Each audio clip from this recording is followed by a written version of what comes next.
اعوذ باللہ من الشیطان الرجیم بسم اللہ الرحمن الرحیم وَاعْلَمُوا أَنَّمَا غَنِمْتُم مِّن شَيْءٍ فَأَنَّ لِلَّهِ خُمُسَهُ وَلِلرَّسُولِ وَلِذِي الْقُرْبَى وَالْيَتَامَى وَالْمَسَاكِينِ وَابْنِ السَّبِيلِ إِن كُنتُمْ آمَنتُم بِاللَّهِ وَمَا أَنزَلْنَا عَلَىٰ عَبْدِنَا يَوْمَ الْفُرْقَانِ يَوْمَ الْتَقَى الْجَمْعَانِ وَاللَّهُ عَلَىٰ كُلِّ شَيْءٍ قَدِيرٌ صدق اللہ العظیم۔ اب یہاں وہ مال غنیمت کا حکم بیان ہو رہا ہے۔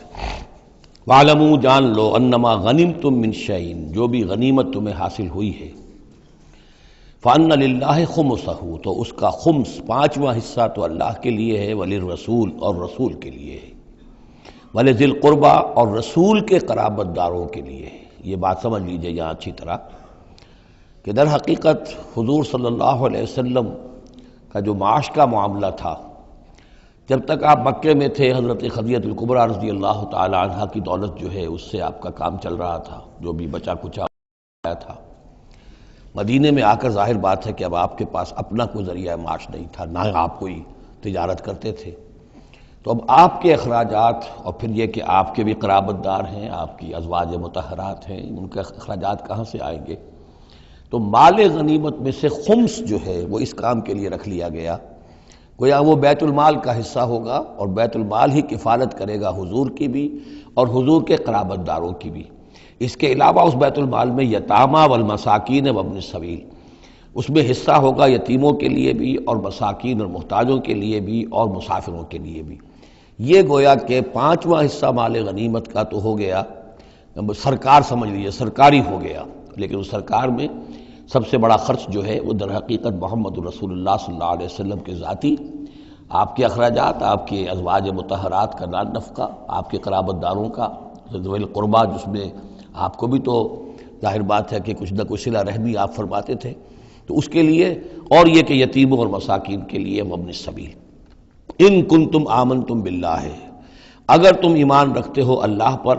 وما انزلنا علی عبدنا اور اس شے پر جو ہم نے نازل کی اپنے بندے پر، یوم الفرقان فیصلے کے دن، یعنی جو شے نازل کی وہ ہے غیبی امداد، نصرت غیبی، جو فرشتے آئے۔ ظاہر بات ہے کہ وہ ایک انسین جو ہے غیب کا معاملہ ہے، فرشتوں کو دیکھا تو کسی نے نہیں، تو جیسے وحی آتی تھی حضرت جبرائیل لے کر آتے تھے تو اس پر ایمان رکھتے ہو کہ یہ قرآن جو ہے اللہ کی طرف سے ہے، ایسے ہی تمہیں یقین ہونا چاہیے کہ اللہ تعالیٰ نے اپنا وہ وعدہ پورا فرمایا اور اللہ تعالیٰ نے فرشتے بھیجے۔ تو اگر تمہیں وہ یقین ہے تو پھر تم اس حکم کو پورے طور پر یوں سمجھیے کہ دلی طور پر اس کو قبول کرو، خوش دلی کے ساتھ پوری طریقے سے، کہ خمس جو ہے وہ تو اللہ اور اس کے رسول کا، بیت المال کا۔ بقیہ کے بارے میں حضور نے فرما دیا کہ 4/5 جو ہے یہ اب تقسیم ہو جائے گا مجاہدین کے درمیان۔ اس میں اس سے کوئی بحث نہیں ہے کہ کس نے کتنا جمع کیا، سارا مال ایک جگہ جمع ہوگا اور پھر اس کے حصے لگیں گے، چاہے کوئی پہرے پر تھا، جنگ کی نوبت ہی نہیں آئی، چاہے یہ کہ کوئی باقاعدہ جنگ میں کسی نے حصہ لیا، چاہے کسی نے مال غنیمت جمع کیا چاہے نہیں کیا، جو بھی جنگ میں ہے ان کو برابر کا حصہ ملے گا۔ اس میں یہ ہے کہ جو سواریوں والے تھے انہیں دوہرا اور جو پیدل تھے انہیں اکیلا، اس لیے کہ سواریاں اگر کسی کا اونٹ ہے کسی کا گھوڑا ہے، 2 گھوڑے بھی تھے، تو ظاہر بات ہے کہ اس کے چارے وغیرہ کا بندوبست وہ خود اپنے پاس سے کرتا تھا، کوئی سپلائی لائنز تو آج کل کی جس طرح فوجوں کی ہوتی ہیں وہاں موجود نہیں تھی، لہذا جو مجاہد تھا کہ جو سوار تھا گھوڑے پر یا اونٹ پر، جس کا اپنا گھوڑا تھا اپنا اونٹ تھا، اس کو دوہرا حصہ، اور جو عام پیادہ جو مجاہد تھا اس کو اکیلا۔ وَاعْلَمُوا أَنَّمَا غَنِمْتُم مِّن شَيْءٍ فَأَنَّ لِلَّهِ خُمُسَهُ وَلِلرَّسُولِ وَلِذِي الْقُرْبَى وَالْيَتَامَى والمساکین وابن السبیل ان کنتم آمنتم باللہ وما انزلنا علی عبدنا یوم الفرقان یوم التقى الجمعان، اس فرقان والے دن، فیصلے کے دن، جس دن کی 2 فوجیں بھڑ گئی تھیں۔ واللہ علی کل شیء قدیر اور اللہ تعالیٰ ہر چیز پر قادر ہے۔ اذ انتم بالعدوۃ الدنیا وہم بالعدوۃ القصویٰ، اصل میں یہ جو وادی ہے جس میں بدر واقع ہوا ہے یہ ایک گھاٹی سی ہے جو دونوں کناروں کے اوپر تو بہت تنگ ہے لیکن درمیان میں بہت کھل کر میدان بن جاتا ہے۔ اس کا ایک سرا جو ہے وہ شمال کی طرف نکل جاتا ہے اور وہ جا رہا ہے شام کی طرف، ایک سرا جنوب کی طرف ہے اور وہ جاتا ہے مکے کی طرف، ایک مشرق کی طرف آتا ہے کہ جو مدینے کی طرف آ رہا ہے، اور اکثر و بیشتر جو پہلے حاجی جاتے تھے وہ اسی راستے پر تھے، یہی راستہ تھا۔ اب تو جو نیا طریق الہجرہ بڑی اعلیٰ سڑک بن گئی ہے تو لوگوں کو ان مقامات سے گزرنے کا موقع نہیں ملتا، ورنہ بدر سے ہو کر ہی راستہ گزرتا تھا۔ تو ایسا ہوا ہے کہ اللہ تعالیٰ کی طرف سے ایسی اسکیم بن گئی، تدبیر ایسی ہو گئی کہ عین بر وقت پہنچے۔ وہ جو مدینے والا سرا تھا جو قریب تھا مدینے کے اس وادی کا، اس پر حضور پہنچے، اور عین اسی وقت جو دور والا سرا تھا، گھاٹی جہاں پہ ختم ہو رہی تھی جنوب کی طرف، وہاں وہ قریش بھی پہنچ گئے بر وقت۔ جب تم تھے ورلے کنارے پر اور وہ تھے پرلے کنارے پر، اذ انتم بالعدوۃ الدنیا، دنیا ادنا کا مؤنث ہے قریب تر، وہم بالعدوۃ القصویٰ، اور وہ تھے پرلے کنارے پر، والرکب اسفل منکم، اور وہ جو قافلہ تھا وہ تم سے نیچے تھا، نیچے ہو کر گزر گیا تھا، یعنی اس کے بعد پہاڑوں کی ایک رینج تھی اور اس کے بعد پھر تہامہ کا میدان تھا۔ تو ابو سفیان نے یہ کیا تھا کہ قافلے کو لے کر اس بدر کی گھاٹی میں داخل ہی نہیں ہوئے، ادھر سے تو وہ پیغام بھی بھیج دیا تاکہ فوج ادھر سے آئے، تاکہ مسلمانوں کی توجہ بھی ہو تو فوج کی طرف ہو جائے، اور اسی میں وہ داؤ لگا کر اپنے قافلے کو بچا کر نکال کر لے جائیں، اور وہ تہامہ میں ساحل کے ساتھ ساتھ ہو کر نکل بھی گئے۔ وَلَوْ تَوَاعَدْتُمْ لَاخْتَلَفْتُمْ فِي الْمِيعَادِ، اور اگر تم لوگوں نے آپس میں معاہدہ کیا ہوتا کہ فلاں وقت پر ہمیں پہنچنا ہے، ہو سکتا ہے کہ تم ایک ساتھ نہ پہنچ سکتے، اختلاف ہو جاتا، جیسے اپوائنٹمنٹ ہوتی ہے فلاں وقت پہ میں بھی پہنچوں گا آپ بھی پہنچ جائے تو کچھ نہ کچھ آگے پیچھے ہو جاتا ہے، تو اگر تم طے کر کے بھی آتے تو اتنا نہ ہوتا جتنا کہ ہم نے اپنی مشیت اپنی تدبیر سے کر دیا کہ عین وقت پر تمہیں وہاں پہنچا دیا۔ اس کی وجہ کیا تھی؟ ہم چاہتے تھے کہ یہ ٹکراؤ ہو جائے اور یہ بات واضح ہو جائے کہ جان لیں اہل مکہ کہ اللہ تعالیٰ کی نصرت کس کے ساتھ ہے، اس کے عوام بھی سمجھ لیں۔ وَلَٰكِن لِيَقْضِيَ اللَّهُ أَمْرًا كَانَ مَفْعُولًا، لیکن یہ سب کچھ لیے ہوا تاکہ اللہ تعالیٰ طے کر دے وہ شے، فیصلہ کر دے کہ جو ہو کر رہنی ہے، كَانَ مَفْعُولًا لِيَهْلِكَ مَنْ هَلَكَ عَنْ بَيِّنَةٍ، تاکہ اب جسے ہلاک ہونا ہے وہ ہلاک ہو بات کے واضح ہو جانے کے بعد۔ اب بھی عوام کی اگر آنکھیں نہیں کھلتی تو پھر گویا کہ وہ پھر مورد الزام خود ہیں، اب ان کے سرداروں نے جو کچھ ان کی مت ماری تھی، اب آ کر اس موقع کے بعد ان کی آنکھیں کھل جانی چاہیے۔ اب بھی اگر کوئی ہلاک ہوتا ہے تو بات کے واضح ہونے کے بعد ہلاک ہو، لِيَهْلِكَ مَنْ هَلَكَ عَنْ بَيِّنَةٍ وَيَحْيَىٰ مَنْ حَيَّ عَنْ بَيِّنَةٍ، اور جسے جینا ہے، جس کی زندگی ہے روحانی زندگی، اور جو سیدھے راستے پر آنا چاہتا ہے وہ بھی اس بینہ کی بنا پر وہ سیدھے راستے پر آ جائے اور حیات معنوی حاصل کر لے۔ وَإِنَّ اللَّهَ سَمِيعٌ عَلِيمٌ، اور یقیناً اللہ سب کچھ سننے والا اور جاننے والا ہے۔ اِذْ يُرِيكَهُمُ اللَّهُ فِي مَنَامِكَ قَلِيلًا، جبکہ اللہ تعالیٰ آپ کو دکھا رہا تھا اے نبی ان کو آپ کی نیند میں کم۔ حضور نے خواب میں دیکھا کہ کوئی بڑی طاقت نہیں ہے، بڑی تھوڑی سی جمعیت ہے قریش کی جو آئی ہے، حالانکہ 1000 کا لشکر تھا۔ وَلَوْ أَرَاكَهُمْ كَثِيرًا، اور اگر آپ کو دکھایا ہوتا کہ وہ بڑی بڑی تعداد میں آ رہے ہیں، لَفَشِلْتُمْ، اور آپ نے وہ بات بتائی ہوتی صحابہ کرام کو، اپنے ساتھیوں کو، تو اے مسلمانوں پھر تم کمزوری دکھاتے، تمہیں ڈھیلے پڑ جاتے۔ وَلَا تَنَازَعْتُمْ فِي الْأَمْرِ، اور معاملے کے اندر پھر کوئی ایک اور تنازع کھڑا ہو جاتا کہ ہمیں یہاں جنگ کرنی بھی چاہیے کہ نہیں۔ وَلَٰكِنَّ اللَّهَ سَلَّمَ، لیکن اللہ تعالیٰ نے سلامتی پیدا فرما دی۔ إِنَّهُ عَلِيمٌ بِذَاتِ الصُّدُورِ، یقیناً وہ جو کچھ سینوں کے اندر ہے اس سے واقف ہے۔ اس کی توجیہ یہ کی ہے مفسرین نے کہ اگرچہ نبی کا خواب جھوٹا نہیں ہو سکتا، یہ نہیں تھا کہ حضور کو جو خواب دکھایا گیا وہ غلط تھا، اصل میں ان کی جو معنوی حقیقت تھی وہ دکھا دی گئی۔ ایک ہے کسی شے کے اندر جو کمیت ہے، کوانٹیٹیو ایلیمنٹ ہے اس کا، ایک ہے جو اس کی کیفیت ہے، جو اس کے اندر اصل حقیقت ہے۔ تو یہ بات جو ہے اچھی طرح سمجھ لینے کی ہے کہ مکے سے جو اصل نفری آئی تھی وہ تو ان عوام الناس کی تھی کہ جن کو بارے میں جن کو معلوم تھا کہ محمد ہمارے بہترین آدمی ہیں صلی اللہ علیہ وسلم، اور جو ان کے ساتھی ہیں وہ ہمارے گل سرسبد ہیں، ہمارے خاندان کے قریش کے بہترین لوگ ہیں، اور پھر یہ کہ انہوں نے کوئی جرم نہیں کیا ہے، کوئی ظلم نہیں کیا ہے، وہ صرف ایک خدا واحد کا کے ماننے والے اور جو ہے وہ نیکیوں کا حکم دینے والے ہیں۔ تو جو ان کے ہاں جو بھی جس کو ہم کہتے ہیں سائلنٹ میجورٹی عوام الناس، ان کے دل اپنے لیڈروں کے ساتھ نہیں تھے۔ آ تو گئے تھے، وہ ظاہر ان کا جبر تھا، ان کا فیصلہ تھا، لیڈروں کا حکم تھا، آ گئے تھے، لیکن مارے باندھے کو آئے ہوئے تھے۔ ان کے دلوں کے اندر وہ بات نہیں تھی کہ جو کسی ایسے لشکر میں ہوتی ہے کہ جو سمجھتا ہے اپنے آپ کو برحق، ہم حق کے لیے لڑ رہے ہیں، تو اس کے اندر جو طاقت ہوتی ہے اس لڑنے والے کے اندر، وہ اس شخص میں نہیں ہوتی کہ جو مارے باندھے کو لے آیا گیا ہو اور خود اسے اپنے دل میں یہ یقین نہ ہو کہ میں حق کے لیے لڑ رہا ہوں۔ اس اعتبار سے معنوی طور پر جو ان کی کیفیت تھی اس کے اعتبار سے وہ واقعتاً کم تھے، تو حضور کو خواب میں اللہ تعالیٰ نے ان کی اصل حقیقت دکھائی۔ وَإِذْ يُرِيكُمُوهُمْ إِذْ الْتَقَيْتُمْ فِي أَعْيُنِكُمْ قَلِيلًا وَيُقَلِّلُكُمْ فِي أَعْيُنِهِمْ، مزید برآں اللہ نے یہ کیا کہ جب دونوں لشکر ٹکرائے ہیں تو ایسی کیفیت پیدا کر دی کہ مسلمانوں کو بھی وہ تھوڑے لگ رہے تھے کہ کوئی زیادہ لوگ نہیں ہیں، اور انہیں بھی مسلمان تھوڑے نظر آ رہے تھے. یعنی یہ کہ ہر صورت اللہ نے ایسی بنا دی تھی کہ جنگ ہو اور ڈٹ کر ہو، تاکہ یہ صورتحال جو ہے یوم الفرقان ہونا اس کا بالکل واضح ہو جائے. اگر کسی وجہ سے وہ کرنی کترا جاتا معاملہ اور جنگ نہ ہوتی، مقابلہ نہ ہوتا، تو جس طریقے سے کہ اللہ اس کو فیصلہ کن دن بنا دینا چاہتا تھا، یوم الفرقان فیصلے کا دن، وہ صورتحال پیدا نہ ہوتی.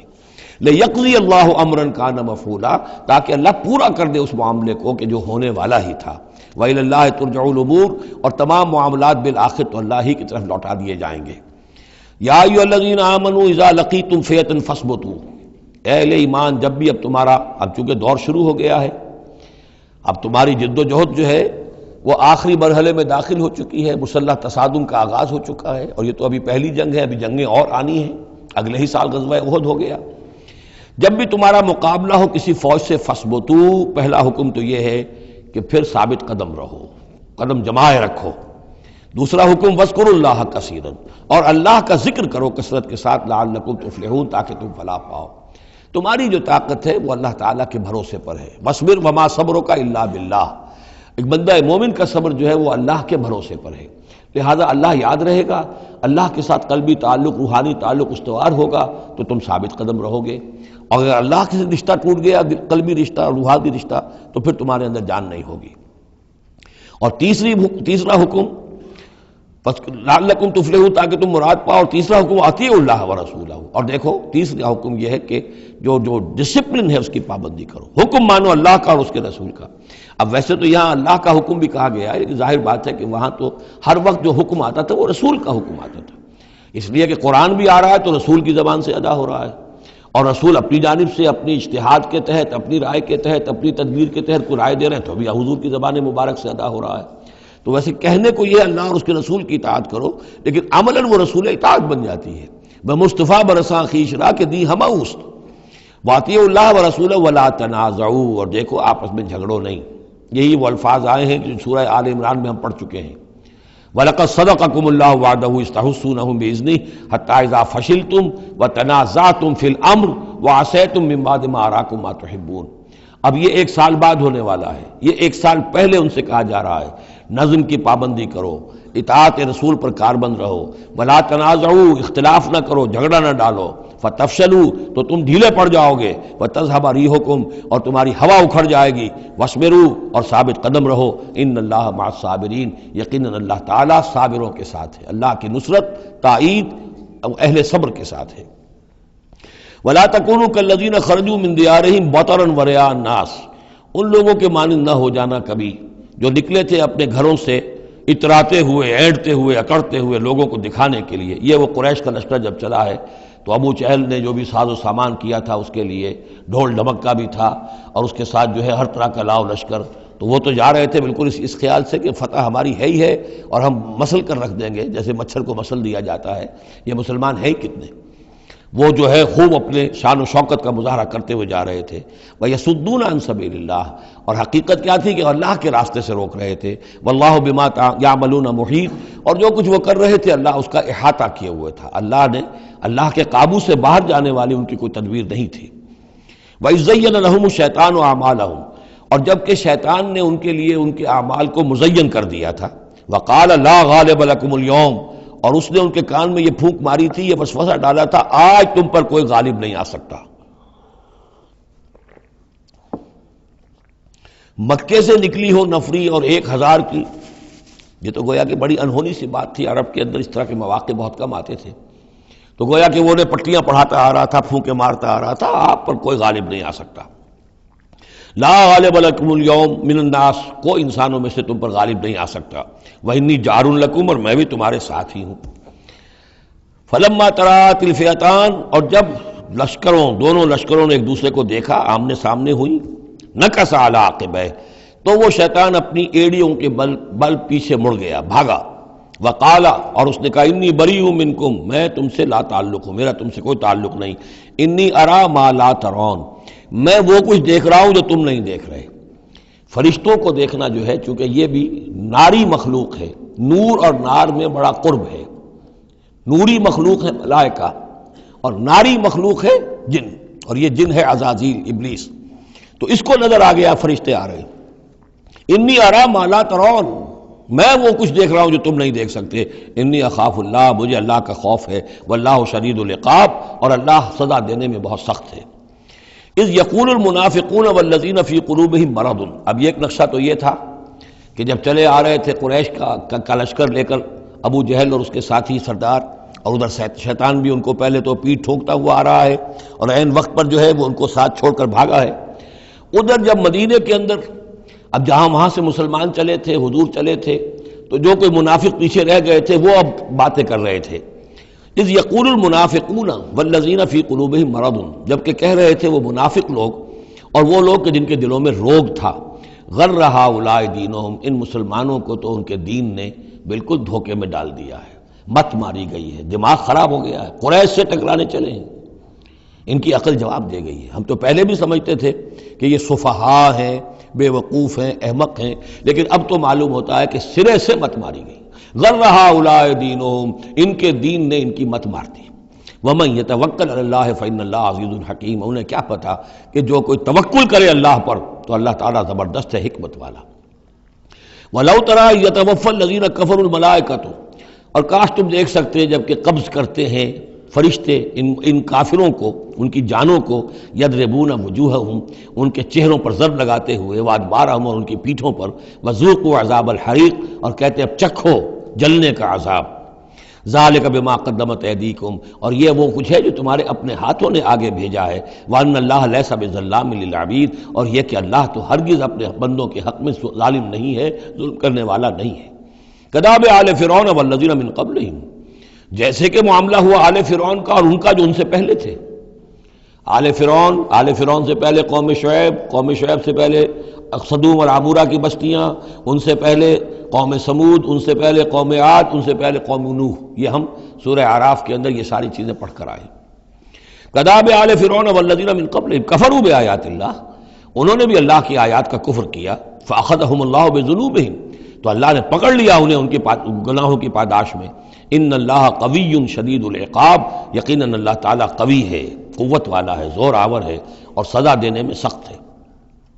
ذالک بان اللہ لم یکن مغیرا نعمۃ انعمها علی قوم حتی یغیروا ما بانفسہم، یہ اس لیے ہے کہ اللہ تعالیٰ کا یہ طریقہ نہیں ہے کہ کوئی نعمت جو اس نے کسی قوم کو دی ہو اس میں تغیر کر دے جب تک کہ وہ قوم اپنے اندر کی کیفیت کو متغیر نہ کر دے۔ یعنی یہ ہر قوم جو اٹھی تھی اسی شکل میں اٹھی تھی کہ اللہ تعالیٰ نے ایک نبی بھیجا، جیسے کہ قوم ہود ختم ہوئی تو حضرت ہود اور ان کے ساتھیوں کے ذریعے سے ایک نئی قوم وجود میں آئی جو آگے چل کر سمود کہلائی۔ تو یہ لوگ کون تھے؟ یہ لوگ تھے جن کو اللہ نے نعمت دی تھی، انعام دیا تھا، احسان کیا تھا، ایمان انہیں ملا تھا، لیکن جب انہوں نے اپنی اس نعمتوں کو بدل دیا، کفر کی روش پر آ گئے، توحید کی پگڈنڈی چھوڑ کر، توحید کی شاہراہ کو چھوڑ کر شرک کی پگڈنڈیوں پہ مڑ گئے، تو پھر اللہ تعالیٰ کی نعمت بھی تبدیل ہو جاتی ہے، اللہ تعالیٰ نعمت سلب کر لیتا ہے، انعام کی جگہ پر اللہ کا عذاب آ جاتا ہے۔ ذالک بان اللہ لم یکن مغیرا نعمۃ انعمها علی قوم حتی یغیروا ما بانفسہم، یہی ہے جو مضمون آگے بھی آئے گا سورہ رعد میں بھی، اور اس کو پھر یہ کہ اردو میں بھی ایک شعر میں لوگوں نے پیش کیا ہے کہ خدا نے آج تک اس قوم کی حالت نہیں بدلی، نہ ہو جس کو خیال آپ اپنی حالت کے بدلنے کا۔ قوموں کے اپنے اندر کے حالات بدلتے ہیں تو پھر تقدیر بدلتی ہے، صرف خواہش سے، وشفل تھنکنگ سے، امانی سے کوئی بات نہیں ہوا کرتی۔ اور قوم ظاہر بات ہے کہ افراد پر مشتمل ہوتی ہے، پہلے کچھ افراد بدلیں گے، ان کے اندر قلب ماہیت ہوگی، ان کا باطن بدلے گا، ان کی سوچ، ان کے نظریات، ان کے خیالات، ان کے مقاصد، ان کی دلچسپیاں، ان کی امنگیں تبدیل ہو جائیں گی۔ یہ اندر کے بدلے ہوئے لوگ جو ہیں جب کثیر تعداد میں ہوں گے تو پھر یہ مل جل کر زور لگائیں گے، طاقت لگائیں گے، معاشرے کو بدل دیں گے، اور پھر یہ اس طریقے سے کہ انقلاب آئے گا۔ چون بجاں در رفت جہاں دیگر شود، جہاں چو دیگر شد جہاں دیگر شود، جب یہ قرآن کسی کے اندر اتر جاتا ہے اس کے اندر ایک تبدیلی آ جاتی ہے، بالکل بدل جاتا ہے انسان اندرونی طور پر، اور یہ اندرونی تبدیلی ہے جو عالمی انقلاب تک ممتد ہو سکتی ہے۔ واللہ وان اللہ سمیع علیم، اللہ سب کچھ سننے والا جاننے والا ہے۔ کداب آل فرعون، جیسے کہ دستور تھا یا ہوا معاملہ آل فرعون کا، والذین من قبلہم، اور جو ان سے پہلے تھے، کذبوا بآیات ربہم، انہوں نے اپنے رب کی آیات کو جھٹلایا، فاہلکناہم بذنوبہم، تو ہم نے ان کو ہلاک کر دیا ان کے گناہوں کی پاداش میں. واغرقنا آل فرعون، اور آل فرعون کو ہم نے غرق کر دیا. وکل کانوا ظالمین، اور یہ سب کے سب ظالم تھے.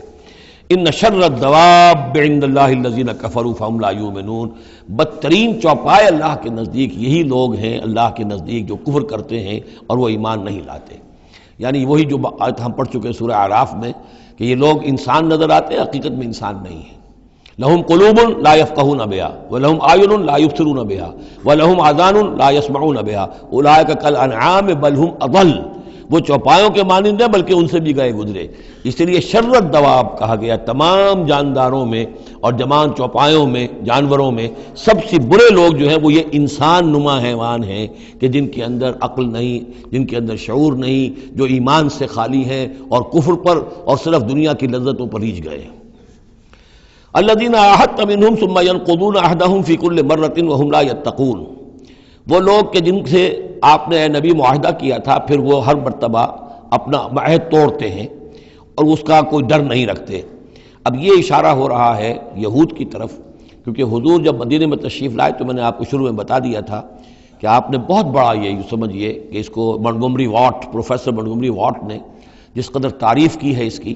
اور سارے جتنے بھی الفاظ ہو سکتے تھے انگریزی زبان میں، اسٹیٹسمین شپ کہ حضور کا معاملہ، فہمی کا معاملہ، تدبر کا معاملہ، سیاست کو سمجھنے کا معاملہ، اس کی بہت بڑی بات یہ ہے کہ آپ نے یہودی قبائل جو تھے تینوں ان کو معاہدوں میں جکڑ لیا. تو یہ ایک بہت بڑا آپ کا کارنامہ تھا. لیکن اب ظاہر بات ہے جکڑے تو وہ گئے، اندر سے وہ دشمنی کرتے تھے،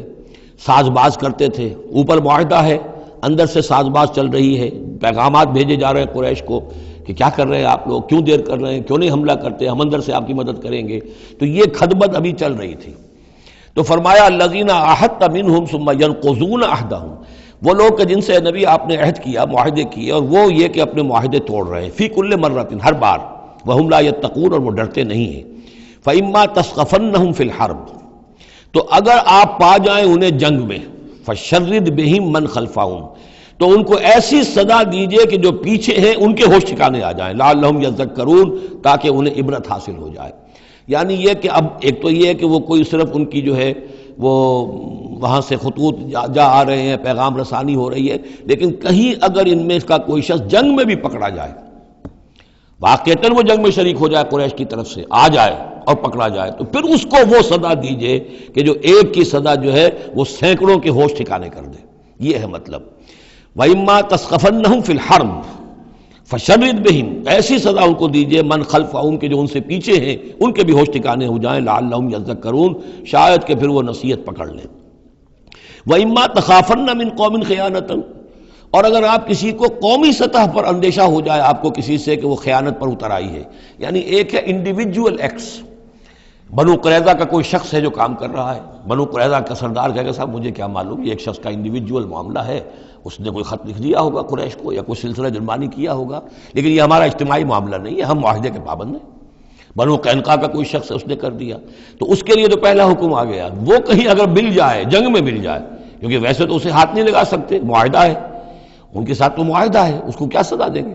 لیکن یہ کہ جنگ میں کہیں آ جائے، اتنی جرأت کر جائے، تو پھر اس کو وہ سخت سزا دیجیے گا کہ جو پیچھے بیٹھے ہوئے ہیں، جو دورے ہلا رہے ہیں، تارے ہلا رہے ہیں، ان کو بھی ہوش ٹھکانے آ جائے. لیکن یہ کہ اگر آپ کو اندیشہ ہو جائے کہ کوئی قبیلہ جو ہے وہ خلاف ورزی کرنے پر اتر آیا ہے، خیانت کرنے پر اتر آیا ہے، وَإِمَّا تَخَافَنَّ مِنْ قَوْمٍ خِيَانَةً، کسی کی طرف سے خیانت کا آپ کو اندیشہ ہی ہو جائے، فَانبِذْ إِلَيْهِمْ عَلَىٰ سَوَاءٍ، تو پھر پھینک دیجئے ان کی طرف کھلم کھلا، یعنی پھر معاہدے کو ایبروگیٹ کیجئے، کہہ دیجئے کہ آج سے ہمارا کوئی معاہدہ نہیں. یہ نہیں ہے کہ معاہدہ بھی قائم رہے اور آپ ان کے خلاف اقدام بھی کر دیں، یہ صحیح نہیں. اس لیے کہ یہ مقام جو ہے اخلاقی اعتبار سے بھی غلط ہے، اور خاص طور پر آپ کا مقام، مقام نبوت، اس کے اعتبار سے کسی درجے میں بھی نہیں ہے کہ کسی قوم کے ساتھ معاہدہ بھی ہے، آپ کو اندیشہ ہے کہ وہ خیانت کر رہے ہیں، تو آپ کھلم کھلا اعلان کر دیجئے کہ آج سے میرا اور تمہارا کوئی معاہدہ نہیں، پھر اقدام کیجئے. لیکن یہ کہ بغیر اس اعلان کے کوئی اقدام کرنا ان کے خلاف، یہ در حقیقت اللہ تعالیٰ جو اخلاق چاہتا ہے اہل ایمان کے، اس کے منافی ہے. وَإِمَّا تَخَافَنَّ مِنْ قَوْمٍ خِيَانَةً فَانبِذْ إِلَيْهِمْ عَلَىٰ سَوَاءٍ. اصل میں یہی وہ بات تھی جس کے حوالے سے مولانا مودودی مرحوم نے 1948 میں یہ جو جہاد کشمیر اس وقت ہو رہا تھا اس کے بارے میں رائے ظاہر کی تھی کہ ہندوستان کے ساتھ ہمارے سفارتی تعلقات ہیں، بھارت کے ساتھ ہمارا سارا معاملہ معاہدات کے اوپر چل رہا ہے، پھر اگر یہ کہ معاملہ جو ہے دوسری طرف ہم یہ شکل کر رہے ہیں کہ وہاں پر جنگ کا معاملہ کر رہے ہیں تو یہ غلط ہے، شریعت کی روح سے، قرآن کی روح سے غلط ہے۔ ہمیں کھلم کھلا اعلان کرنا چاہیے، جو بھی ہو اللہ تعالیٰ پر بھروسہ رکھنا چاہیے، کھل کر سامنے آنا چاہیے۔ یہ یا کہ میز کے اوپر تو معاہدہ ہے، ہاتھ مل رہے ہیں اور میز کے نیچے سے ٹانگیں گھسیٹی جا رہی ہیں، یہ دنیا داروں کا دھندا تو ٹھیک ہے، لیکن اسلام کی روح سے ایک اسلام کے نام پر بننے والی مملکت کی حکومت کا یہ طرز عمل درست نہیں ہے۔ یہ تھا وہ معاملہ جو سن 48 میں مولانا مودودی نے یہ رائے ظاہر کی تھی، اور اس پر پھر کافی ان کے خلاف جو ہیں عوامی جذبات جو ہیں وہ بہت جو ہے اس وقت بہت بلند ہو گئے تھے، مشتعل ہو گئے تھے، اس لیے کہ عوام کی اپنی سوچ ہوتی ہے۔ وَإِمَّا تَخَافَنَّ مِنْ قَوْمٍ خِيَانَةً فَانبِذْ إِلَيْهِمْ عَلَىٰ سَوَاءٍ، معاہدہ ان کے منہ پر دے مارو، ان اللہ لا يحب الخائنین، یقیناً اللہ تعالیٰ کو خیانت کرنے والے پسند نہیں ہے۔ وَلَا يَحْسَبَنَّ الَّذِينَ كَفَرُوا سَبَقُوا، اور نہ سمجھے وہ لوگ جنہوں نے کفر کیا ہے کہ وہ بچ نکلے ہیں، یعنی یہ کہ اب اگر کچھ لوگ بچ کے بھی تو چلے گئے نا، آخر 1000 کی نفری آئی تھی، انہم لا یعجزون، یہ جو بچ کر چلے گئے وہ یہ نہ سمجھے کہ وہ اللہ کو عاجز کر دیں گے، وہ عاجز نہیں کر سکیں گے۔ وَأَعِدُّوا لَهُم مَّا اسْتَطَعْتُمْ، اور اے مسلمانوں اب جب یہ نیا دور شروع ہو ہی گیا ہے تمہاری اس دعوت و تحریک کا، تو اب پوری طریقے سے اپنے امکان بھر سامان حرب تیار کرو۔ اعدوا لہم، اعداد تیاری کرنا، اسلحہ تیار کرو، سامان جنگ تیار کرو، گھوڑے تیار رکھو، رسالہ تمہارا ہونا چاہیے، جو بھی تمہارے لیے ممکن ہے۔ یہ توکل کا مطلب یہ نہیں ہے کہ تم ہاتھ پر ہاتھ دھر کر بیٹھ رہو اللہ تمہاری مدد کرے گا۔ اعدوا لہم ما استطعتم، اپنی استطاعت جو ہے اس کی حد تک تو پوری تیاری کرو، من قوت، طاقت سے بھی، ومن رباط الخیل، اور پلے ہوئے گھوڑوں کے ذریعے سے بھی، اس لیے کہ اس زمانے میں جنگ کے لیے سب سے زیادہ جو مؤثر شے تھی آپ کو معلوم ہے وہ گھوڑا، تیز رفتار ہے، اونٹ جو ہے تیز دوڑ نہیں سکتا ہے۔ اور اسی حوالے سے آج سمجھ لیجئے ہمارے لیے بہت اہم مسئلہ ہے یہ، اللہ تعالیٰ نے شاید عالم اسلام میں پورے میں پتہ نہیں 50 60 70 کتنے ملک دنیا میں ہیں مسلمان کہلاتے ہیں، ایک ملک ہے صرف جسے ایٹمک صلاحیت دی ہے، اور یہ امانت پوری امت مسلمہ کی ہے، مسلمانان پاکستان کے پاس، اور اس کے بارے میں اگر امریکہ کا دباؤ قبول کر لیا گیا تو یہ سب سے بڑی خیانت ہوگی اللہ کے ساتھ، امت مسلمہ کے ساتھ، اللہ کے دین کے ساتھ۔ وہ اسرائیل لے کر بیٹھا ہوا ہے، ایٹم بم کے اس کے پاس انبار لگے ہوئے، لیکن یہ ہے کہ ساری پالیسی جو چل رہی ہے وہ یہ کسی طریقے سے پاکستان کا، ایک عراق کے بارے میں اندیشہ ہوا تھا کہ اسے ایٹمی دانت نکل سکتے ہیں، اس ایک مرتبہ اس کا وہ ایٹمک پلانٹ جو ہے اس کا بھرکس نکال دیا تھا، دوسری مرتبہ یہ کہ اس کا پورا بھرکس ہی نکل گیا، اگلا پچھلا کھایا پیا سب اگلوا دیا۔ اب پاکستان پر سارا دباؤ، ساری ڈپلومیسی جو بھی چل رہی ہے اس وقت، کان کھولنے کی اور آنکھیں کھول کر دن گزارنے کی ضرورت ہے۔ ہمیں حکم یہ ہے کہ جو بھی اللہ نے تمہیں دیا ہے، تمہارا امکان، جو بھی تمہارے پاس امکانی طاقت ہے اسے سنبھال کر رکھو، ڈیٹرنٹ۔ اعدوا لہم ما استطعتم من قوت ومن رباط الخیل ترہبون بہ عدو اللہ، تاکہ تم اللہ کے دشمنوں کو اس سے ڈرا سکو، یہی ہے ڈیٹرنٹ، معلوم ہو کہ ان کے پاس وہ طاقت ہے۔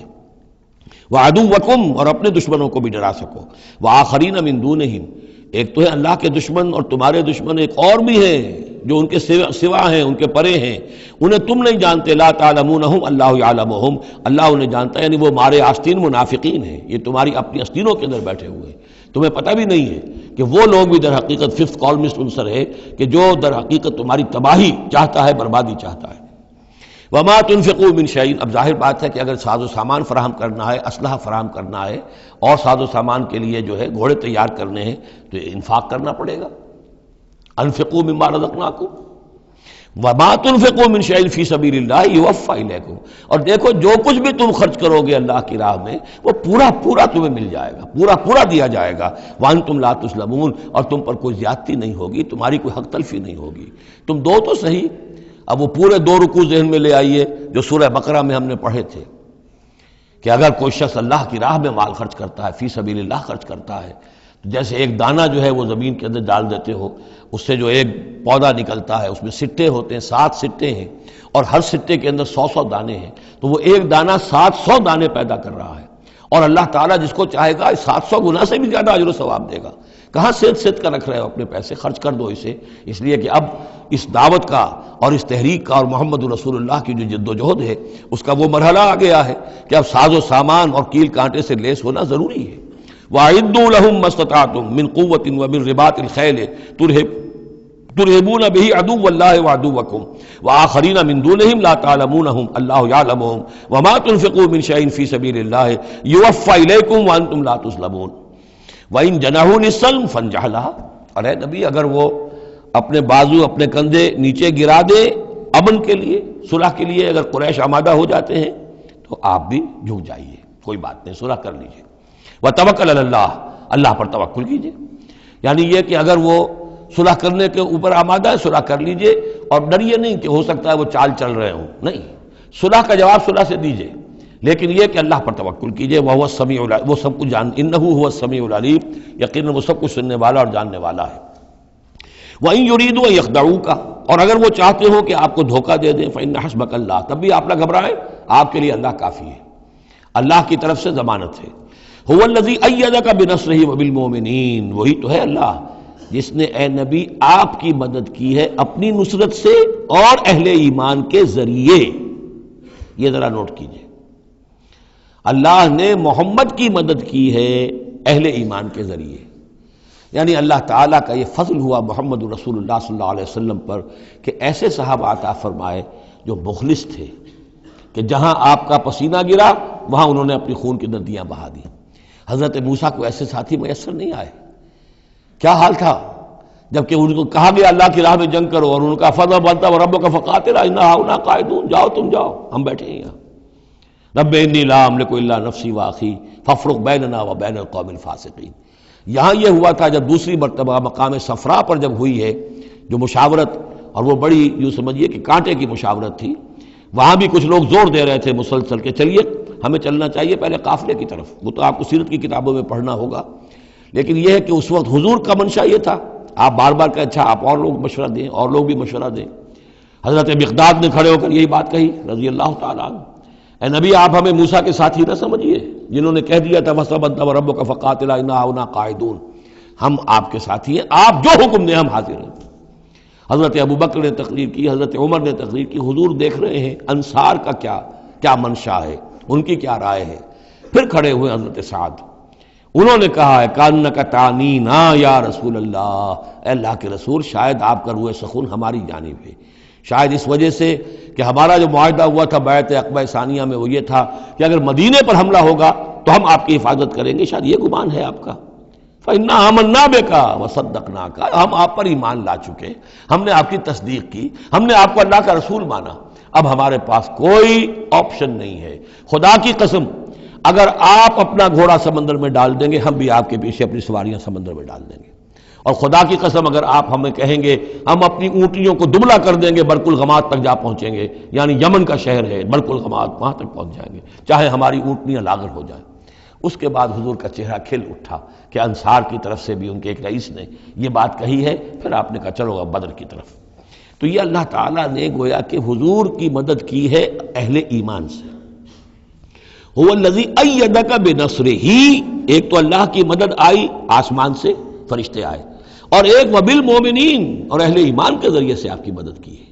من انصاری الی اللہ، کون ہے میرا مددگار اللہ کی راہ میں۔ وَأَلَّفَ بَيْنَ قُلُوبِهِمْ، اور ان اہل ایمان کے دلوں میں اللہ نے محبت پیدا کر دی۔ لَوْ أَنفَقْتَ مَا فِي الْأَرْضِ جَمِيعًا مَا أَلَّفْتَ بَيْنَ قُلُوبِهِمْ، ارے نبی اگر آپ دولت کے ذریعے سے محبت پیدا کرتے کہ لوگوں کو زیادہ زیادہ ان کے دل کی نرمی کے لیے، تالیف قلب کے لیے جو ہے پیسے دیے جائیں، اگر زمین کی ساری دولت بھی آپ خرچ کر دیتے تو ان میں یہ تالیف، یہ الفت پیدا نہیں ہو سکتی تھی۔ ولیکن اللہ الف بینہم، یہ تو اللہ تعالیٰ ہی نے ان کے مابین یہ الفت پیدا کر دی ہے۔ یہ ہم سورہ آل عمران میں بھی پڑھ چکے ہیں کہ تمہارا معاملہ جو ہے اذ کنتم اعداء فالف بین قلوبکم فاصبحتم بنعمتہ اخوانا، آیت نمبر 103 ہے سورہ آل عمران کی۔ وکنتم علی شفا حفرۃ من النار فانقذکم منہا کذالک یبین اللہ لکم آیاتہ لعلکم تہتدون، تم تو تباہی کے آگ کے گڑھے کے کنارے تک پہنچ چکے تھے۔ ولیکن اللہ الف بینہم انہ عزیز الحکیم، یقیناً وہ زبردست ہے حکمت والا۔ یا ایھا النبی حسبک اللہ ومن اتبعک من المؤمنین، اے نبی آپ کے لیے اللہ کافی ہے اور وہ کہ جو پیروی کر رہے ہیں آپ کی اہل ایمان میں سے۔ ایک ترجمہ تو اس کا یہ ہوگا، یعنی جو اگر اوپر والی آیت کے ساتھ اس کو جوڑے، ایک یہ بھی ہو سکتا ہے اے نبی اللہ کافی ہے آپ کے لیے بھی، اور جو آپ کی پیروی کرنے والے ہیں مسلمان ان کے لیے بھی۔ ان کے لیے بھی اللہ کفایت کرتا ہے، ان کی مدد کے لیے، ان کو سہارا دینے کے لیے۔ تو یہ ایسی کنسٹرکشن ہے جملے کی کہ دونوں معنی لیے جا سکتے ہیں۔ یا ایھا النبی حرض المؤمنین علی القتال، اب یہ تحریض کا لفظ پھر آ گیا جو سورہ نساء میں ہم پڑھ چکے ہیں، وحرض المؤمنین علی القتال۔ اے نبی شوق دلائیے، ترغیب دلائیے، ابھاریے، ایمان کے جذبات کو ذرا اپیل کیجئے اہل ایمان کے کہ وہ قتال پر آمادہ ہوں۔ یہ میں آپ کو بتا چکا ہوں کہ اعلان عام اس طریقے کا کہ فرض ہے جنگ میں نکلنا ہر مسلمان کے لیے، یہ صرف تبوک میں ہوا سن 9 میں جا کر۔ پورے 9 برس تک قتال فی سبیل اللہ کے لیے تحریض تھی، ترغیب تھی، اور یہ تحریض گاڑی ہو کر تحریض بن گئی، بس لازم نہیں تھا۔ اسی لیے ہم سورہ نساء میں پڑھ چکے ہیں کہ اس کے باوجود جو اس ترغیب کی وجہ سے آگے بڑھے، قتال کے لیے نکلے، ان کے اونچے درجات ہیں، لیکن یہ کہ جن لوگوں کو چونکہ فرض عین نہیں کیا گیا تھا، لہذا اگر کوئی نہیں نکلے تو ان کے اوپر کوئی مواخذہ نہیں۔ لیکن یہ کہ غزوہ تبوک میں نفیر عام تھی کہ ہر صاحب ایمان کا نکلنا ضروری ہے۔ حرض المؤمنین علی القتال ان یکن منکم 20 صابرون، اگر تم میں سے 20 ہوں گے صبر کرنے والے، یغلبوا 200 تو وہ 200 پر غالب آ جائیں گے۔ وَإِن یکن منکم 100، اور اگر ہوں گے تم میں سے 100، یغلبوا 1000، وہ غالب آ جائیں گے 1000 پر، من الذین کفروا، کافروں میں سے، بأنہم قوم لا یفقہون، اس لیے کہ وہ سمجھ نہیں رکھتے۔ سمجھ سے مراد کیا ہے؟ انہیں اپنے موقف کی حقانیت کا یقین نہیں ہے۔ ایک شخص ہے جو جانتا ہے میں حق پر ہوں، میں حق کے لیے لڑ رہا ہوں۔ ایک شخص ہے ڈل مل ہے، ایسے ہی لڑ رہا ہے، مارے باندھے کو لڑ رہا ہے، کسی کے کہے سے آ گیا، مرسینری ہے، تنخواہ یافتہ ہے اس لیے آ گیا۔ اب اس میں اور اس میں زمین و آسمان کا فرق ہوگا۔ تو ان لوگوں کو چونکہ وہ شے حاصل نہیں ہے، لہذا ان کی حالت کیا ہے کہ اگر آپ 10 ہوں گے 100 پر غالب آ جائیں گے۔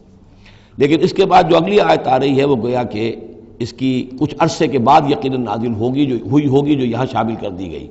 الآن خفف اللہ عنکم، اب اللہ نے تم پر سے تخفیف کر دی ہے، وعلم ان فیکم ضعفا، اور اللہ کے علم میں ہے یہ بات کہ تمہارے اندر کچھ کمزوری آ گئی ہے۔ لیکن یہ کمزوری کیسے آئی ہے اس کو سمجھ لینا چاہیے۔ سابقون الاولون، مہاجرین اور انصار کے اندر کوئی کمزوری نہیں آئی معاذ اللہ، ابو بکر اور عمر میں یا سعد بن معاذ میں رضی اللہ تعالیٰ عنہ اجمعین، ان میں کوئی کمزوری نہیں آئی۔ لیکن جو نئے مسلمان آ رہے تھے، جن کی ابھی تربیت نہیں ہوئی تھی، اوسط گر رہا ہے۔ ظاہر بات ہے جو نئے لوگوں کی تعداد بڑھ رہی ہے، جن کی تربیت اتنی نہیں ہوئی ہے، جن کے اندر ایمان ابھی اتنا گہرا نہیں اترا ہے، اتنا راسخ نہیں ہوا ہے، تو اس کے حوالے سے اب فرض کیجئے کہ 1000 کے اندر پہلے تو ایسے ہوتے تھے کچے پکے جو ہیں وہ 20 ہیں، 50 ہیں، 100 ہیں، اب یہ ہے کہ ان کی تعداد بڑھتی جا رہی ہے اگر، تو نتیجہ کیا ہوگا کہ اوسط جو ہے وہ گر جائے گی۔ اس اوسط کے اعتبار سے اب تمہارے اندر کچھ کمزوری آ گئی ہے۔ فَإِن يَكُن مِّنكُم مِّائَةٌ صَابِرَةٌ يَغْلِبُوا 200، اب بھی یہ ہے کہ اگر تمہارے اندر 100 ہوں گے کہ جو صبر کرنے والے ہوں گے وہ 200 پر غالب آ جائیں گے۔ وَإِن يَكُن مِّنكُمْ أَلْفٌ، اور اگر تم میں سے 1000 ہوں گے، يَغْلِبُوا 2000 بِإِذْنِ اللَّهِ، تو وہ 2000 پر غالب آ جائیں گے اللہ کے اذن سے۔ وَاللَّهُ مَعَ الصَّابِرِينَ، اور یقیناً اللہ صبر کرنے والوں کے ساتھ ہے۔ مَا كَانَ لِنَبِيٍّ أَن يَكُونَ لَهُ أَسْرَىٰ، اب یہ ایک اور بہت نازک معاملہ ہوا جو غزوہ بدر کے بعد، کہ وہ جو 70 قیدی پکڑے گئے ان کا کیا کیا جائے۔ جو قریش کے 70 قیدی،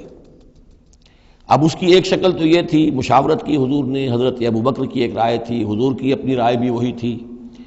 اس لیے کہ جو مزاج حضور کا تھا، آپ شفیق، نرم، رؤوف،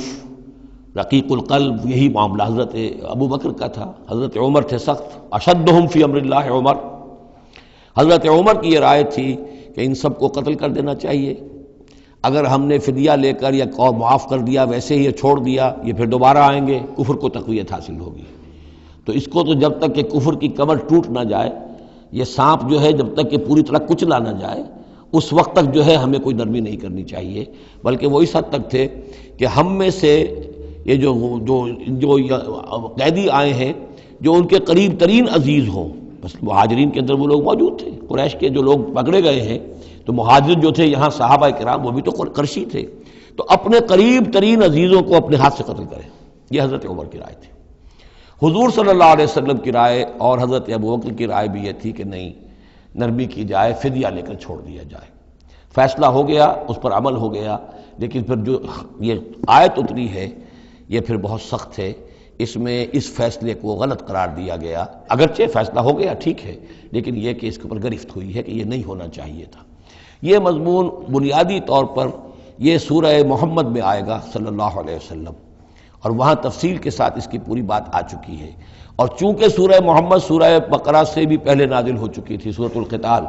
اس حوالے سے یہ بات جو ہے بہت اہم ہے کہ اس میں یہ قاعدہ قانون آ چکا تھا، اس کے باوجود اس بات کا ہو جانا یہ گویا کہ ایک طرح سے ایک کوتاہی ہوئی ہے، وقتی طور پر نظر انداز ہو گیا اللہ تعالیٰ کا مستقل حکم۔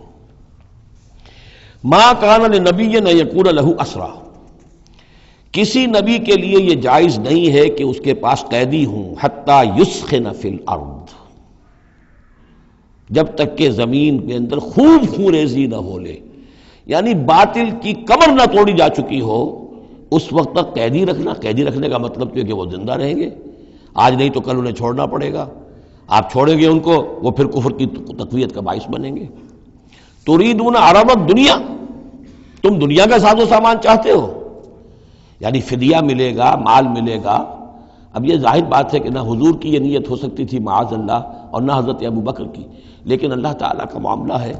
جب وہ اپنے نبیوں کے اوپر بھی کبھی گرفت کرتا ہے تو بظاہر الفاظ بڑے سخت ہوتے ہیں، بظاہر بڑے سخت ہوتے ہیں،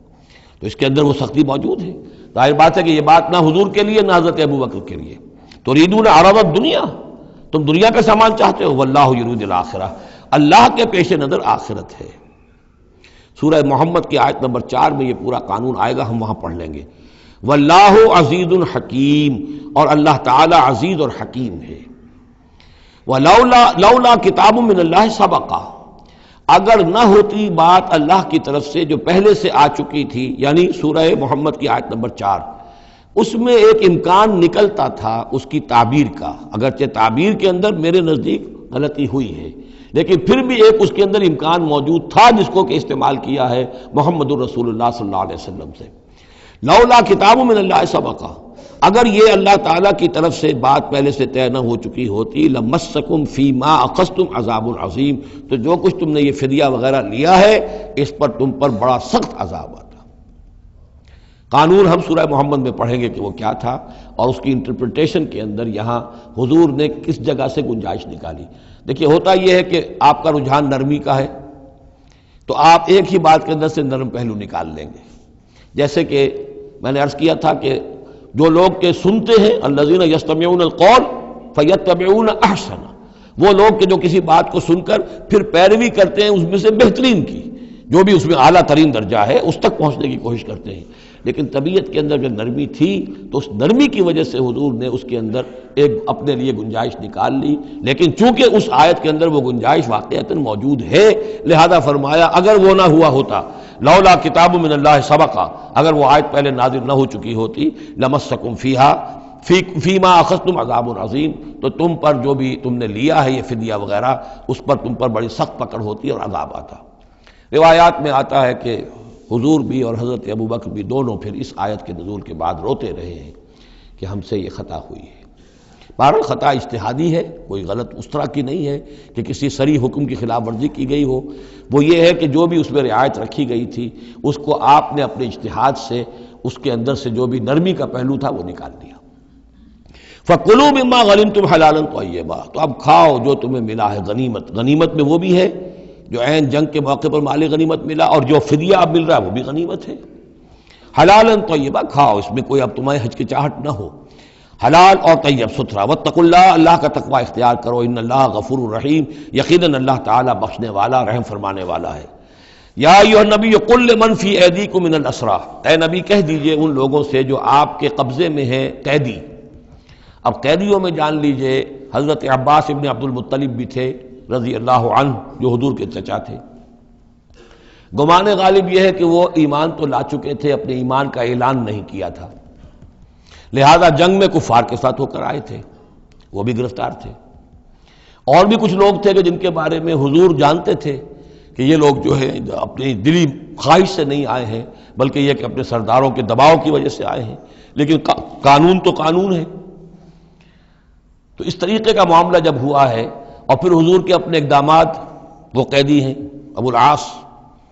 ان کی بڑی صاحبزادی زینب رضی اللہ تعالی عنہ نے پھر ان کے لیے اپنا وہ ہار بھیجا ہے جو حضرت خدیجہ نے انہیں شادی کے موقع پر دیا تھا۔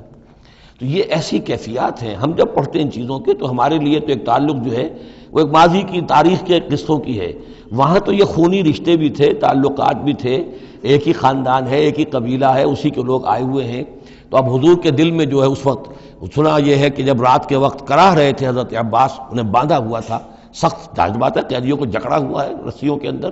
تو ان کے جو کچھ اتنا بند تھے کہ سخت تھے، وہ جو بند تھے جن میں بندھے ہوئے تھے کہ کراہ رہے تھے، تو حضور نے کہا تمام قیدیوں کے بند ڈھیلے کر دو۔ یہ نہیں کہا کہ صرف عباس کا بند ڈھیلا کر دو، بلکہ آپ نے ان کی کراہنے کی آواز سن کر پھر آپ نے فرمایا سب کے بند ڈھیلے کرو، اتنا سخت ان کو نہ باندھو۔ تو اس طرح کا معاملہ جو ہے اس کو ذہن میں رکھیے۔ یا ایھا النبی قل لمن فی ایدیکم من الاسریٰ، کہہ دیجئے ان سے جو آپ کے ہاتھ میں اب قیدی ہیں، ان یعلم اللہ فی قلوبکم خیرا، دیکھو اگر جو کچھ تمہارے دلوں میں ہے اللہ کے علم میں ہے کہ وہ خیر ہے، یؤتکم خیرا مما اخذ منکم، تو جو کچھ تم سے اس وقت لیا گیا ہے اس سے بہتر اللہ تمہیں دے دے گا۔ یعنی یہ کہ نیت کا معاملہ تمہارا اور اللہ کے مابین ہے، ہمارا معاملہ قانون کا ہے۔ تم آئے کفار کے ساتھ جنگ کرتے ہوئے آئے ہو، پکڑے گئے ہو، اب ان میں کوئی ڈسکریمنیشن نہیں ہو سکتی، کوئی شخص کہے کہ نہیں صاحب میں تو مجبوراً آیا تھا، اور میں تو کسی کے کہنے میں آیا تھا، اور میں تو حقیقت میں تو اسلام لا چکا تھا، یہ بات جو ہے اب نہیں چلے گی۔ لہذا یہ ضرور ہے کہ اگر تمہارے دل میں کوئی خیر ہے، کوئی بھلائی ہے، اور اس وقت یہ کہ تم سمجھتے ہو کہ تم اس صورتحال میں مجبوراً پھنس گئے ہو اور تمہیں فدیہ ادا کرنا پڑ رہا ہے، تو اللہ تعالیٰ تمہیں اس سے کہیں زیادہ دے دے گا کہ جو آج تمہیں فدیے میں دینا پڑ رہا ہے۔ ظاہر بات ہے کہ وہاں بیویوں کو خبریں پہنچی، انہوں نے اپنے زیور بھیجے ہیں، حضرت زینب رضی اللہ تعالی عنہ نے بھی اپنا زیور بھیجا، ہار بھیجا ہے، اور حضور کے آنکھوں میں آنسو آ گئے جب آپ نے وہ ہار دیکھا، حضرت خدیجہ کا ہار رضی اللہ تعالی عنہ۔ وہ پوری زندگی جو آپ کی گزری تھی حضرت خدیجہ کے ساتھ، وہ ساری آنکھوں میں نگاہوں کے سامنے آ گئی، جو ان کی وفاداری تھی اور جو انہوں نے خدمت کی تھی، وفا شعاری کی تھی۔ تو اس کے بعد مسلمانوں سے کہا کہ یہ ماں کی یادگار تھی بیٹی کے پاس، اگر آپ لوگ اجازت دیں تو یہ اس کو واپس کر دیا جائے، تو اس کو پھر لوگوں کی اجازت سے وہ ہار واپس کیا گیا۔ تو یہ سارے جو جذباتی معاملات تھے ان کو اچھے سے سمجھیے کہ ہم پڑھتے ہوئے ان چیزوں کو سمجھتے ہیں کہ جیسے ایک بس تاریخ کا ایک واقعہ ہے، اس کے ساتھ جو احساسات، جذبات، جو اس کے ساتھ اور فوری جو اس وقت کی کیفیات تھی، اس کا ہمارے لیے اکثر و بیشتر تو ممکن ہی نہیں کہ تصور کر سکے۔ یا ایھا النبی قل لمن فی ایدیکم من الاسریٰ، اے نبی کہہ دیجئے ان لوگوں سے جو آپ لوگوں کے قبضے میں ہیں اس وقت ان قیدیوں میں سے، ان یعلم اللہ فی قلوبکم خیرا، اگر اللہ کے علم میں ہے کہ تمہارے دل میں خیر ہے، یؤتکم خیرا مما اخذ منکم، تو جو کچھ تم سے لیا گیا ہے اللہ اس سے بہتر تمہیں دے دے گا، ویغفر لکم، اور تمہیں بخش دے گا، واللہ غفور الرحیم، اور اللہ غفور الرحیم ہے۔ وَإِن يُرِيدُوا خِيَانَتَكَ، اور اگر یہ آپ سے خیانت کرنا چاہیں، جھوٹ بول رہے ہوں، جھوٹی قسمیں کھا رہے ہوں کہ ہمارے ساتھ تو معاملہ یوں ہو گیا تھا اور ایسے آ گئے تھے، فقد خان اللہ من قبل، تو پھر یہ پہلے اللہ سے بھی خیانتیں کرتے رہے ہیں، فامکنا منہم فامکنا منکم، اللہ تعالیٰ نے ان کو پکڑوا دیا، واللہ علیم الحکیم، اللہ حکیم اور علیم ہے۔ اب یہ یوں سمجھیے کہ کنکلوڈنگ آیات ہے سورہ مبارکہ کی، ان الذین آمنوا وہاجروا وجاہدوا باموالہم وانفسہم فی سبیل اللہ والذین آووا ونصروا اولئک بعضهم اولیاء بعض، یقیناً وہ لوگ جو ایمان لائے اور جنہوں نے ہجرت کی اور جہاد کیا اپنے اموالوں اور جانوں کے ساتھ اللہ کی راہ میں، اور وہ لوگ جنہوں نے انہیں پناہ دی اور ان کی مدد کی، اولئک بعضهم اولیاء بعض، یہ وہ لوگ ہیں کہ جو ایک دوسرے کے ساتھی ہیں، رفیق ہیں۔ یہ آپ نے بات سمجھ لی۔ اس وقت تک مسلمان معاشرہ جو ہے یہ دو حصوں میں علیحدہ علیحدہ منقسم تھا، مہاجرین، انصار۔ اگرچہ مہاجرین اور انصار کو بھائی بھائی بنایا جا چکا تھا، لیکن ظاہر بات ہے کہ صرف اس طرح کے تعلق سے وہ پورا جو قبائلی نظام جو ہے وہ ایک دم تو تلپٹ نہیں ہو جاتا۔ تو اس وقت تک یہ صورتحال بھی یہ ہے کہ جو پہلے جو 8 مہمیں حضور نے بھیجی ہیں اس میں کسی انصاری کو شریک نہیں کیا، وہ ایکسکلوسیولی مہاجر فینومینن تھا۔ جنگ بدر میں پہلی مرتبہ جو ہے انصار شریک ہوئے ہیں، ورنہ پہلے صرف مہاجرین تھے۔ لہذا وہ پہلی آیت جو ہے ان الذین آمنوا، وہ لوگ جو ایمان لائے، وہاجروا، انہوں نے مکے سے ہجرت کی، مدینے آ گئے، وجاہدوا باموالہم وانفسہم فی سبیل اللہ، اور انصار مدینہ تو اب جہاد میں شریک ہوئے ہیں، یہ 1.5 سال سے اس جہاد میں پہلے سے چلے آ رہے ہیں کہ پوری 8 مہمیں جو پہلے کی ہیں وہ ایکسکلوسیو جو ہیں وہ صرف مہاجرین نے کی ہیں۔ وجاہدوا باموالہم وانفسہم فی سبیل اللہ، یہ ایک طبقہ ہو گیا، ایک جماعت ہو گئی۔ والذین آووا، اور انصار کی شان کیا ہے؟ انہوں نے انہیں جگہ دی، پناہ دی، اپنے گھر تقسیم کر دیے، اپنی دکانیں تقسیم کر دی، اور اس طریقے سے مسلمانوں کے لیے اپنے دلوں میں بھی اور اپنے گھروں میں بھی پوری جگہ پیدا کی۔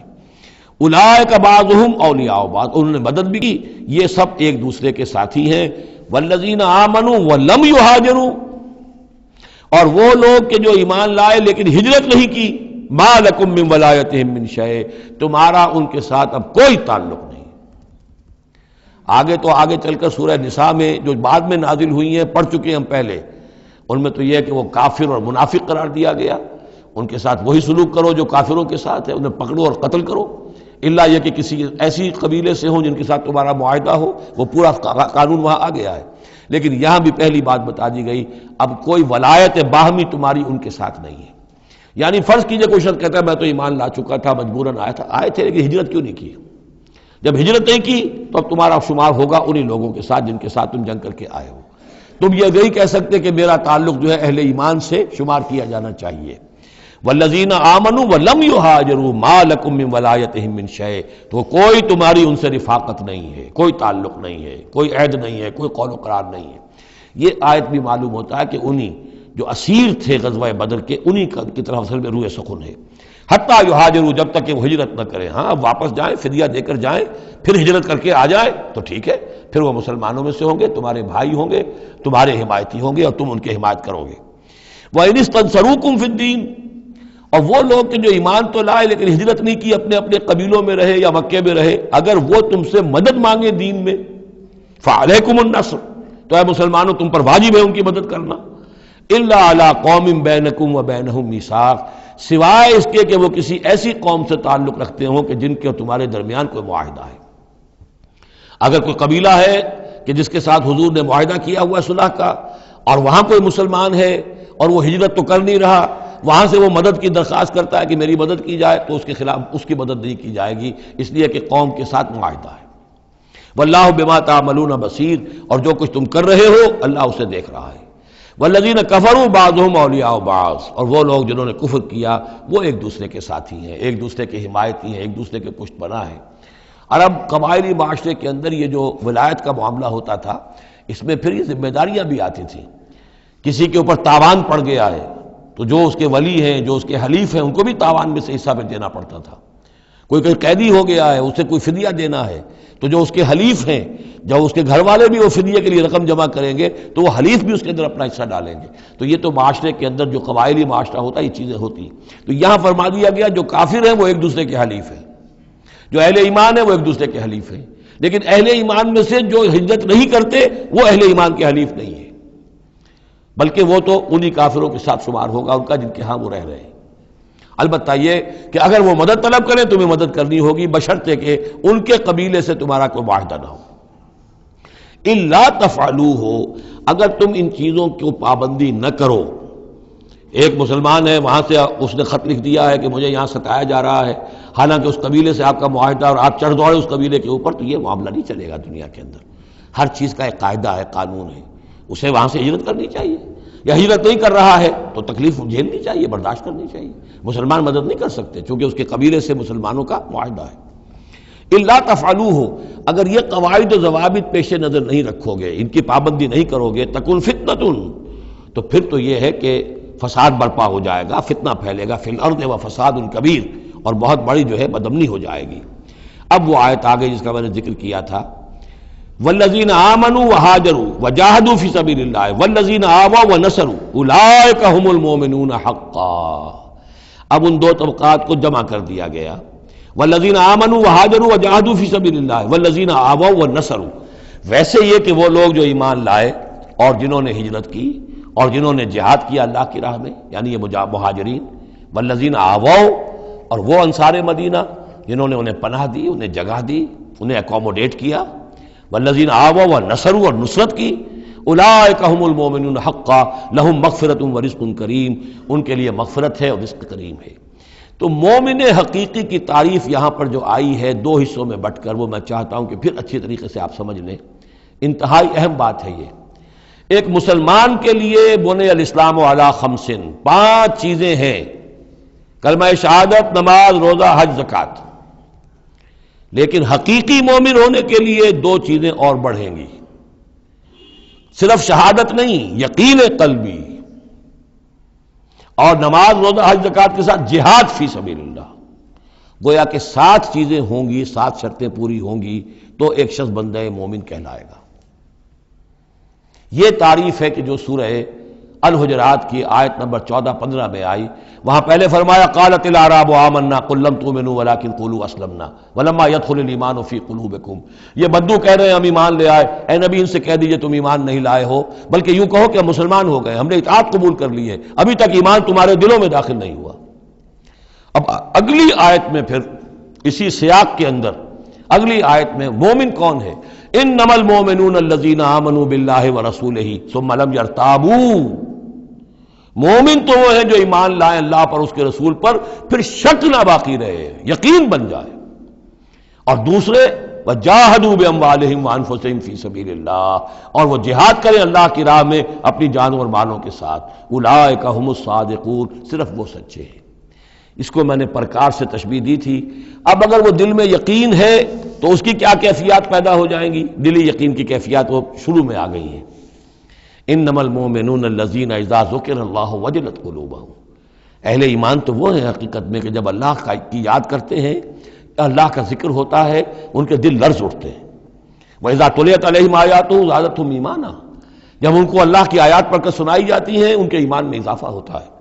وَعَلَىٰ رَبِّهِمْ يَتَوَكَّلُونَ، ان کا توکل، ان کا بھروسہ کل کا کل اللہ کی ذات پر ہے۔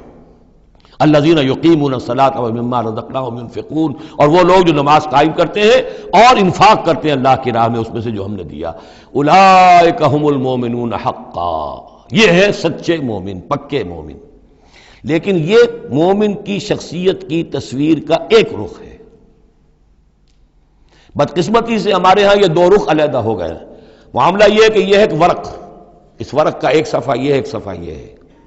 یہ انسیپریبل ہے، صفحات کو جدا نہیں کر سکتے آپ۔ ورق ایک ہے، اس کا ایک رخ یہ ہے صفحہ، ایک رخ یہ ہے صفحہ۔ مومن کی شخصیت کا ایک صفحہ، اس کی تصویر کا ایک رخ یہ ہے، دل میں یقین ہے، اللہ کی یاد کرتا ہے، دل لرزتا ہے، آیات قرآنی پڑھتا ہے یا سنتا ہے، دل میں ایمان بڑھتا ہے، ہر معاملے میں توکل، اس کا بھروسہ اللہ کی ذات پر ہے، نماز قائم کیے ہوئے ہے، زکوٰۃ ادا کرتا ہے، اللہ کی راہ میں خرچ کرتا ہے۔ یہ شخصیت کا ایک رخ ہو گیا، اولئک ھم المؤمنون حقا۔ لیکن یہ ایک رخ ہے، اور دوسرا رخ کیا ہے؟ وہ ہم والذین آمنوا وہاجروا وجاہدوا فی سبیل اللہ والذین آووا ونصروا اولئک ھم المؤمنون حقا۔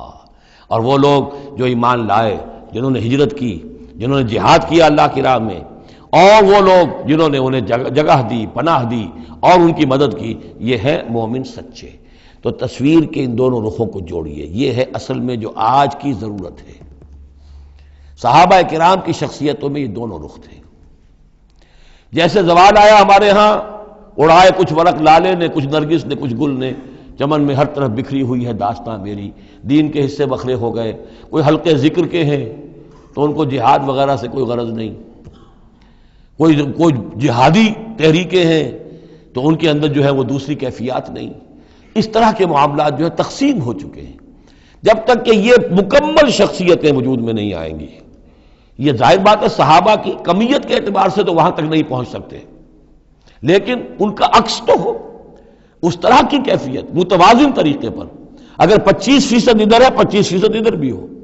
10% ادھر ہے 10% ادھر بھی ہو، لیکن ایک ہی طرف 70% ہو جائے، دوسری طرف 0 ہو، وہ معاملہ گڑبڑ ہے۔